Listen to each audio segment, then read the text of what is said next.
Jack and the Beanstalk. Now, this story has been told for hundreds of years, and this particular version has been passed down and was first told. Let me look at this. There's a little author's note here. Was first told in Australia around the year 1860. So it has been around for a while. And this one has some intense drawings. So, they're not too scary, but there's definitely a big giant, a big scary giant. So be warned, okay?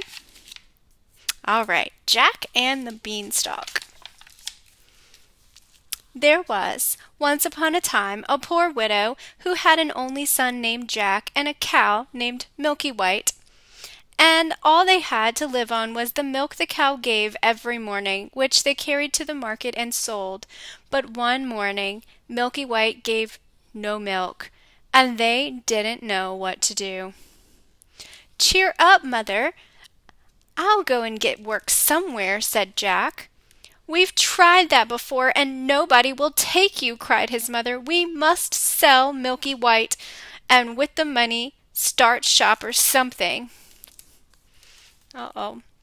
What are they going to do with Milky White not giving them milk? On his way to the market, Jack met a funny-looking old man. "Well, good morning, Jack," said he. "Good morning to you," said Jack, and wondered how the man knew his name. "Can you tell me how many beans make 5?" said the man. "2 in each hand and 1 in your mouth," said Jack, sharp as a needle. "Right," said the man, "and as you are such a bright lad, I don't mind doing a swap with you. Your cow for these beans." "Go along," said Jack. "Ah, but these are magical bees," said the man. "If you plant them tonight, by morning they will grow right up to the sky." "Really?" said Jack. "Yes, and if it doesn't turn out to be true, you can have your cow back." Oh boy. Is he going to do it? "Back already, Jack?" said his mother. "Tell me, how much did you get for Milky White?" "You'll never guess, mother." "Could it be 5 pounds? 10? 15? No, it can't be 20. "I knew you couldn't guess. What do you say to these magical beans? Plant them tonight and—" "What?" said Jack's mother. "Have you been such a dolt that to give away my Milky White, the best milker in the parish, for a set of paltry beans? Off with you to bed, and as far as your precious beans, here they go out the window."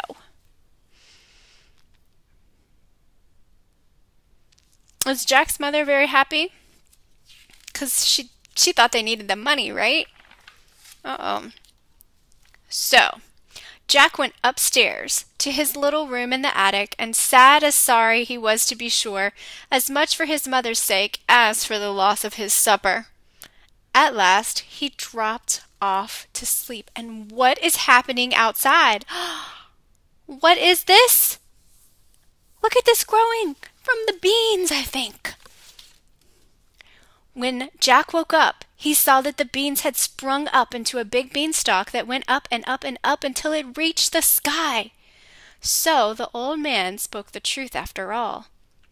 Jack gave a jump onto the beanstalk, and he climbed and he climbed and he climbed and he climbed and he climbed until at last he reached the sky.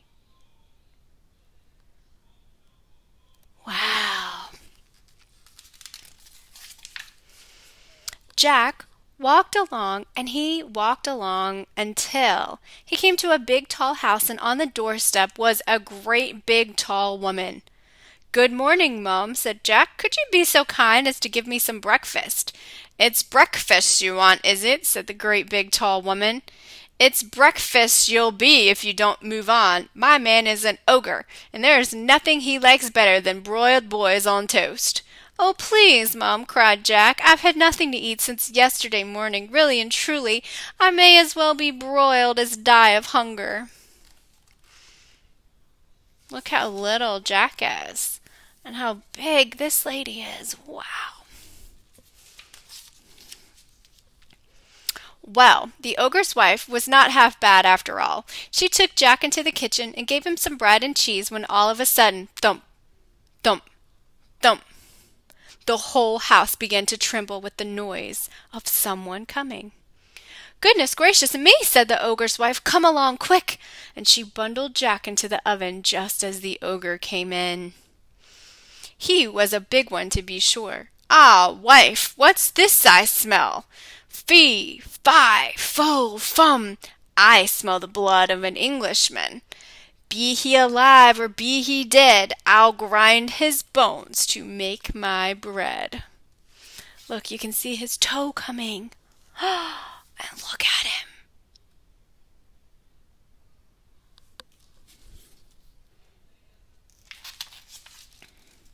"Nonsense, dear," said his wife. "You're dreaming, or perhaps you smell the scraps of that boy you liked so much for yesterday's dinner. Here, you go and have a wash and tidy up, and by the time you come back, those calves will be broiled for your breakfast." Well, the ogre had his breakfast, and after that he went to a big chest and took out a couple of bags of gold, and down he sat and counted.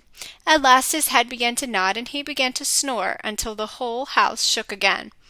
Then Jack crept out of the oven, grabbed a bag of gold, and was off before you could say Jack Robinson. So there's Jack with the gold. That was the giant looking for him. When Jack came to the beanstalk, he threw down the gold, which of course fell into his mother's garden. Then Jack climbed down. "Well, mother," he said, "wasn't I right about the beans? They are magical, you see." So they lived off the bag of gold for some time. But at last they came to the end of it, and Jack made up his mind to try his luck once more at the top of the beanstalk. Do you think it's a good idea for him to go back up the beanstalk? Let's see.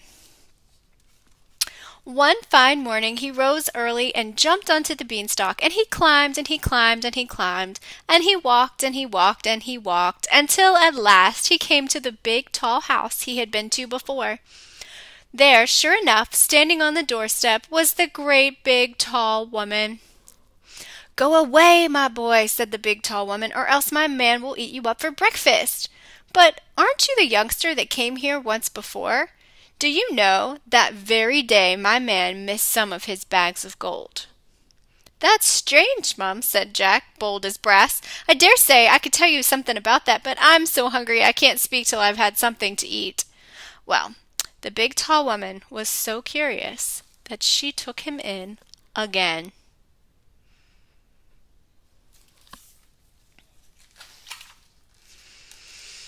All happened as it did before. Thump, thump, thump. They heard the ogre's footsteps, and his wife hid Jack away in the oven. Fee, fi, fo, fum. After breakfast, the ogre said, "Wife, bring me the hen that lays the golden eggs." So she brought it, and the ogre said, "Lay." And it laid an egg of all gold. Soon the ogre began to nod his head and snore till the house shook. Then Jack tiptoed out the oven, nabbed the golden hen, and off he peltered.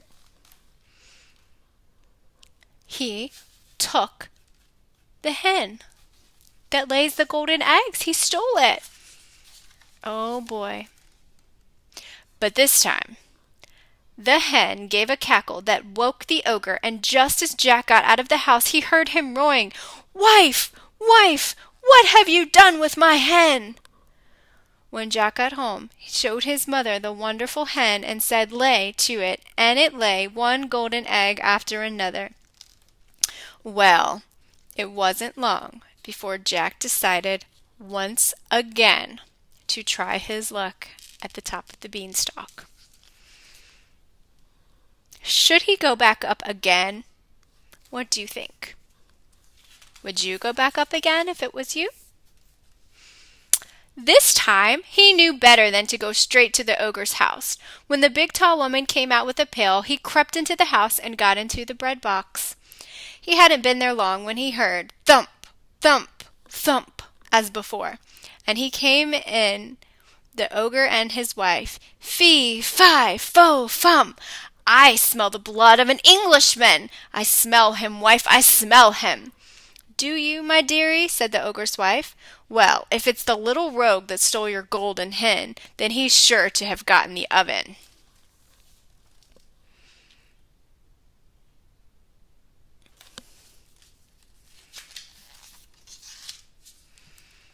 They both rushed to the oven, but Jack wasn't there, and the ogre's wife said, There you are again with your fee-fi-fo-fum. Why, of course it's the boy you caught last night that I've just broiled for your breakfast, she said. How forgetful and how careless you are to not know the difference between live and dead after all these years.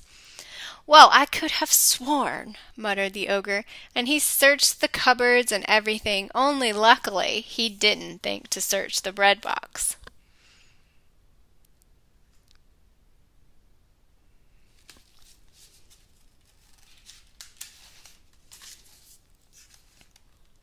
After his breakfast was over, the ogre called out, Wife, bring me my golden harp. So she brought it, and he said, Sing. And the golden harp sang most beautifully. And it went on singing until the ogre fell asleep and began to snore like thunder. Then Jack lifted the lid very quietly and crept like a mouse on hands and knees till he came to the table. He crawled up and got hold of the golden harp.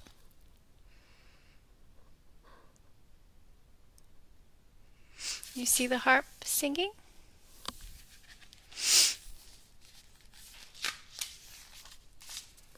But the harp called out, Master! Master! And the ogre woke up. Oh my goodness. And does he look very happy? Oh boy, because Jack has already stolen from him twice. And does Jack look scared? Oh boy.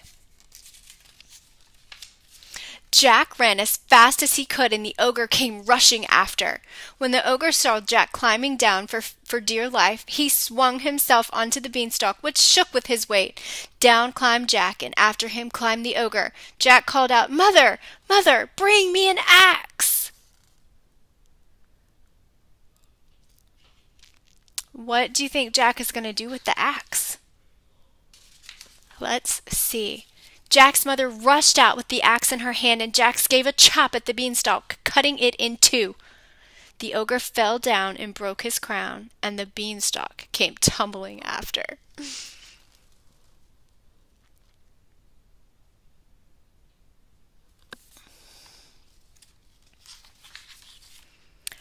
With what was showing the golden harp and selling the golden eggs, Jack and his mother became very rich, and Jack married a great princess, and they all lived happily ever after.